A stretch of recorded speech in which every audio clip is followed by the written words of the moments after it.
Ang intense ng mga kaganapan ngayon sa abot kamay na pangarap sapagkat magugulantang si Don Pepe sa mga sasabihin sa kanya ni Zoe. Dito nga ay malalaman ni Zoe ang plano ni Moira na pagpapapatay kay Don Pepe kaya naman ay agad niya itong ipapaalam sa lolo niya at tutulungan niya nga itong tumakas. Samantala ay maiisipan na nga nila Doc Robert at Giselle na humingi ng tulong sa mga pulis para sa nawawala nilang ama na si Don Pepe. May ipapakita naman na picture ang pulis kila Doc Robert at ito nga ay walang iba kundi si Bala Hadji at dagdag pa nga ng pulis na marami na daw pala itong record sa kanila. Kaya naman ay bigla itong maaalala ni Doc Robert at malilinawan na nga siya kung sino talaga ang dumukot sa kanyang ama at kung sino ang kasabwat nito.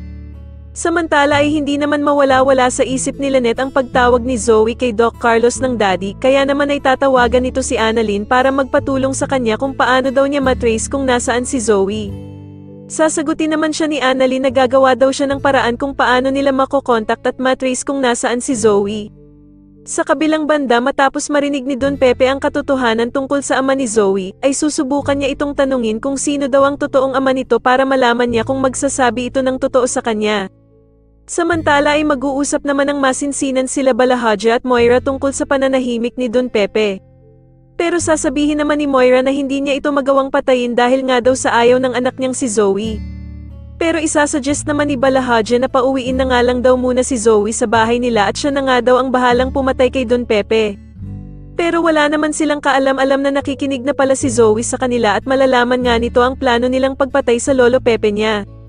Sa tingin niyo magtagumpay kaya ang planong pagpapatakas ni Zoe sa lolo Pepe niya para hindi ito mapapatay ni Moira kay Bala Hadji? Mas lalo na nga talagang nagiging exciting ang mga susunod na kaganapan kaya naman ay mas lalo pa nating abangan ang mas lalong gumigandang abot kamay na pangarap. Maraming salamat po sa inyong panonood at sana po ay masubscribe niyo ako. Maraming salamat po.